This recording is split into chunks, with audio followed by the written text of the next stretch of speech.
Қазақстандық ғалымдар электронды мұрын ойлап тапты. Бірегей өнертабыс атына заты сай ауаның сапасын немесе белгілі бір жердің ластану деңгейін анықтай алады. Жоба авторлары мұндай жылдам бағалау әдісі қымбат әрі ұзақ мерзімді зертханалық сараптамаларды алмастыруға мүмкіндік беретінін алға тартып отыр. Айтуларынша заманауи құрылғыны үйде тіпті кәсіпорын ішінде де қолдануға болады. 3 жыл бойы еңбектенген жобаның алғашқы зертханалық тәжірибелері сәтті аяқталды дейді өнертабыс иелері. Ендігі бұның басты идеясы ол қазіргі уақытта көптеген мысалы лабораторияларда болсын, жаңағыдай өрт сөндіру, мұнай болсын, химия лабораторияларында көптеген зиянды иістер болады.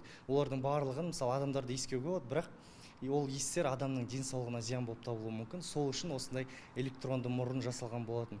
Ол енді қазіргі уақытта ол даму үстінде ол процесс. Біз лаборатория деңгейінде ол мұрынды қазір тестілеп оқытып жатырмыз. Жобаның басты ерекшелігі ол жасанды интеллектке негізделген. Сондықтан қондырғыны жүзеге асыру үшін нейрондық желілер және машиналық оқыту алгоритмі қолданылады. Ғалымдар отандық бастама шетелдік баламаларынан әлдеқайда арзан болатынын айтады. Сондықтан жоба авторлары электронды мұрынды кең өндіріс жолына қою үшін тиісті дайындық жүргізу үстінде.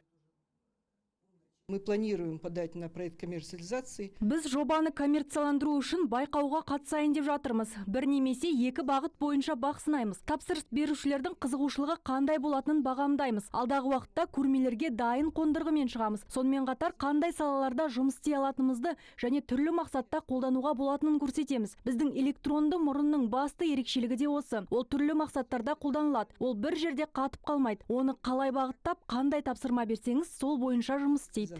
Көп функциялы заманауи құрылғыны экологиялық жағдайды қадағалаудан бастап, өнімнің сапасын анықтау немесе адам денсаулығын бақылау тәрізді әртүрлі салаларда қолдануға болады.